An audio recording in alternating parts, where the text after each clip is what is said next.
Florrie and Dotty, written by Janice Fryett, with Lindsay Eavis as Florrie and Janice Fryett as Dotty. Episode 3, Michaelmas Daisy, Sunday the 6th of September, Florrie's front garden. Hey Dotty, on your way back from church? All things bright and beautiful. Don't start, it's been a right palaver this morning. Fancy a cuppa? Have you got out stronger? Oh, I see. Proper case of thirst after righteousness. Oh, if you're so oofy with it all, why don't you come to church with me? Not on your Nelly. Not after, the nuns. Yeah, that were years ago. I know, but G&T, dear. Perfect. Make it a large one. I think I might be done with church myself after today. Oh, what happened this time? Did Chris the Cross drop the crucifix again? Chris got banned after he swigged the communion wine on Mother's Day, remember? Oh, yeah. Janet whacked you in the face with the hot handbag, did she? Janet was a tad over-enthusiastic with swinging the thurible, to give it its proper name.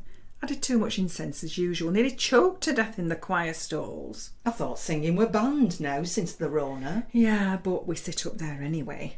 Better to be behind the pulpit when Father Phil gets going, quoting Greek and Hebrew, the rest of them have to pretend to understand. While you lot are pulling faces like 7-year-olds. Aye, even though we are average age 72.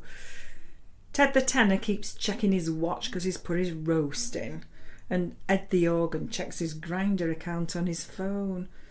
We zone out and pass the cough candy round. I hope nobody actually coughs. Yep, Pat coughs to cover up the noise of us unwrapping them. Causes panic among the old dears on the front row. Don't you wear masks? We do. It's a right performance by the time we've got our robes, collars and jabbets on. Jabbets? It sounds like Star Wars. Do you think Jesus meant you to do all this dressing up? Not to mention cross-dressing.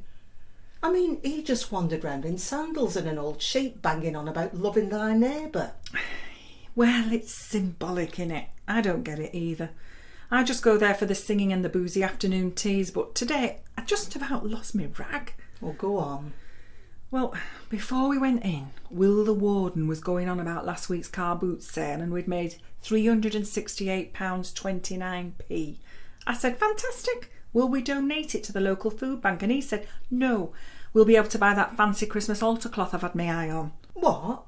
I don't even have a special Christmas tablecloth in my house. What did you say? I said it were a waste of money and we should help the poor, and he said we can pray for him. Cop out. And Father Phil droned on about the beggar at the gate, and if we can't find Jesus in him, then we won't find him in the holy sacraments or some such. What the heck does that mean? Not sure. I think it means God is in everyone. Anyway, that were it. Nothing practical, just let us pray. What's the use of praying and then doing that? I mean, it's just talking to yourself, really. Prayer, isn't it? I suppose so. But then there were a right kerfuffle during the offertory hymn. Someone ran off with the collection plate. I saw Will and Janet bundling someone out the north door. I thought maybe it was a tramp. But isn't the church open to all? You'd think. Anyway, I'd had enough, so I didn't stay for coffee. Fancied a G&T instead. And at the bottom of the path I saw someone sitting on the ground, half in the bushes, with a carrier bag stuffed with, I don't know, clothes maybe. And I could hear he was crying. So I speeded up and said hello, but he just got up and scarpered. Did you catch him? You've got to be careful, Dot. You don't know what they might have. No, I just stood there with my gob open because I recognised him. It was Chris the Cross. You have been listening to Florrie and Dotty, with Lindsay Eavis as Florrie and Janice Fryett as Dotty. Written by Janice Fryett, edited and produced by John Fryett, and dedicated to Carolyn Steele. A Spinny audio production.